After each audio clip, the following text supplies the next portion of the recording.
Hello my queen, bienvenue dans ce nouvel épisode de Remaya Time, le podcast dédié à l'éducation financière éthique pour les femmes ambitieuses. Avant de commencer, chère queen, laisse-moi te rappeler que tu peux t'abonner à notre podcast sur Spotify et nous suivre sur nos réseaux sociaux pour ne rien manquer de nos futurs posts. Allez, commençons. Aujourd'hui, on va parler de la fixation d'objectifs financiers clairs. J'insiste sur le mot clair. Ça peut sembler compliqué de fixer des objectifs, mais je vais te montrer à quel point c'est simple avec des exemples concrets. Que tu commences ton parcours financier ou que tu cherches à améliorer ta gestion financière, cet épisode, je peux dire qu'il est pour toi, chère queen. Pourquoi fixer des objectifs financiers? Fixer des objectifs financiers, c'est un peu comme utiliser un GPS pour un voyage sans destination précise. Qu'est-ce que tu peux risquer? Tu risques de tourner en rond sans arriver à destination. Voici pourquoi c'est important de fixer des objectifs financiers. Ça te donne une direction claire, ça t'aide à éviter des dépenses inutiles et ça te permet également de voir tes progrès et de rester motivé. C'est important. Une direction claire, c'est comme un GPS. Des objectifs financiers te donnant une direction précise. Par exemple, si tu veux acheter un nouvel ordinateur, fixer un objectif de 1 000 € d'économie te donnera une direction claire à suivre. Pour éviter les dépenses inutiles, avec des objectifs clairs, tu évites de dépenser sur des choses non essentielles. Par exemple, si tu sais que tu veux épargner pour un voyage, tu es moins susceptible d'acheter des gadgets inutiles. Par contre, pour le troisième point important de fixer ces objectifs, c'est voir tes progrès et rester motivé. En suivant tes objectifs, ça te montre tes progrès et te motive également à continuer. Par exemple, utiliser une application de suivi des dépenses pour voir tes économies augmenter chaque mois, ça va te motiver à continuer à épargner surtout. Maintenant, après la fixation des objectifs financiers, quels sont les types d'objectifs financiers? Il y en a trois. 3 types principaux d'objectifs financiers à court, moyen et à long terme. Je vais te donner des exemples personnels pour chaque type. Le premier, objectif à court terme. Les objectifs à court terme sont ceux que tu veux atteindre dans l'année. Par exemple, je voulais constituer un fonds d'urgence de 1 000 € en 6 mois. Pour y arriver, je mets de côté plus ou moins 170 € par mois. Un autre exemple, économiser 500 € pour des vacances en 6 mois. Pour y arriver, tu mets de côté environ 85 € par mois.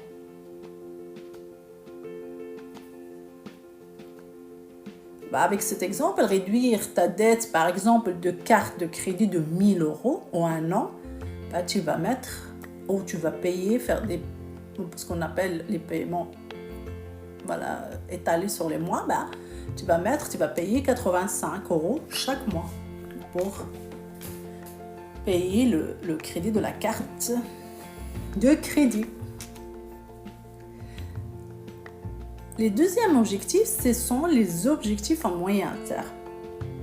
Les objectifs en moyen terme prennent entre 1 an et 5 ans maximum. Par exemple, je voulais économiser pour acheter une nouvelle voiture dans 3 ans. J'ai fait le calcul que je devais économiser 300 € par mois pour atteindre mon objectif de 10 800 €. pour l'achat de voiture. Je te donne un autre exemple. Pour économiser pour une nouvelle voiture dans les 3 ans, c'est ce que je fais. La valeur de la voiture était de 10 800 euros. Je mets 300 euros par mois.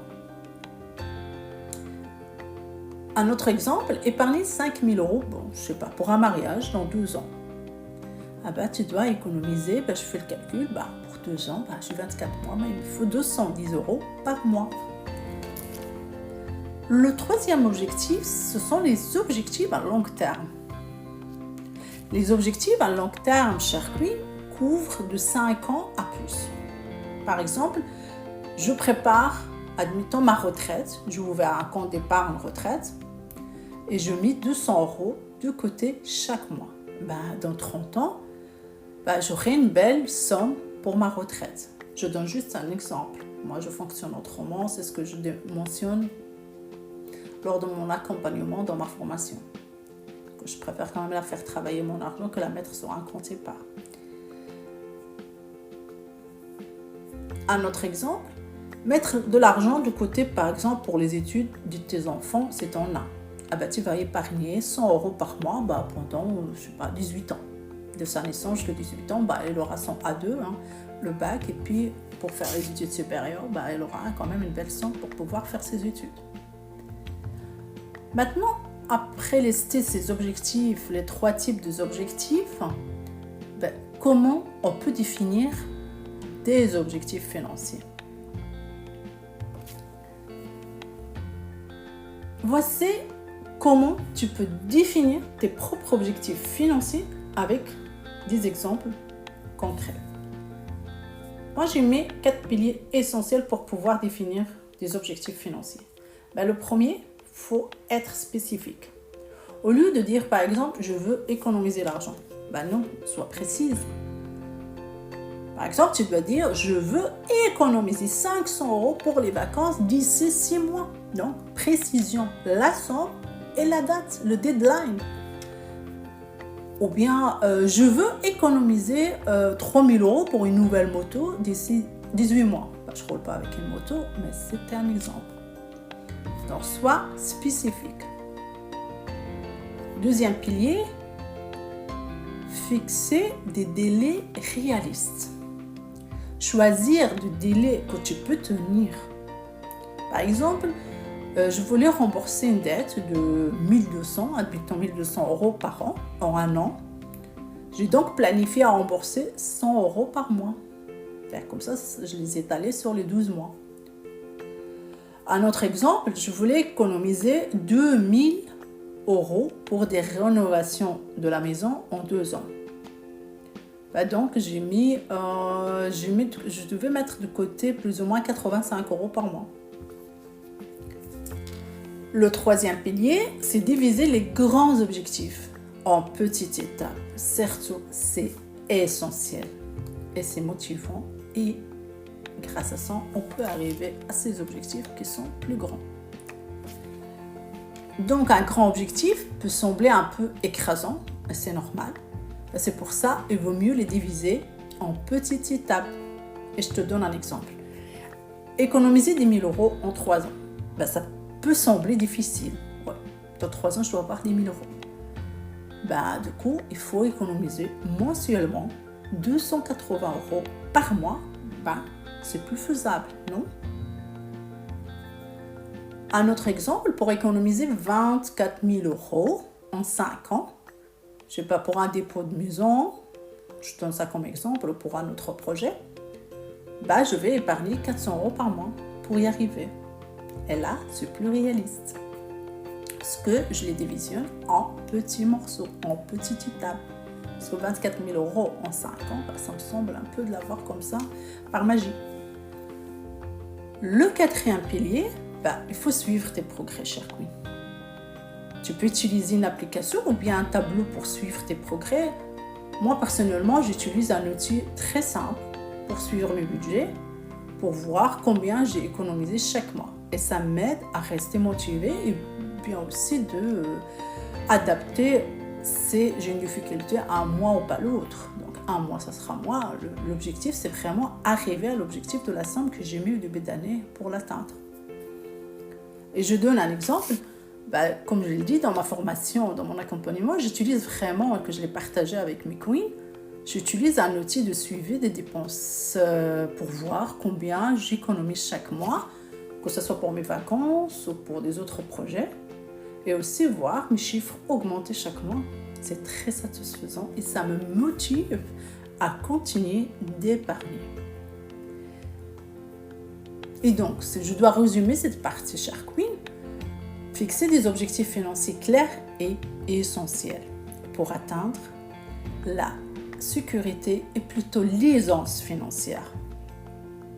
Prends le temps de définir ce que tu veux accomplir à court, à moyen et à long terme et faire le suivi de tes progrès régulièrement. Au début, moi, je commençais une fois toutes les semaines. Maintenant, je le fais qu'une fois par mois parce que ça stabilise tout doucement et tu deviens plus pro aussi à suivre tes propres finances.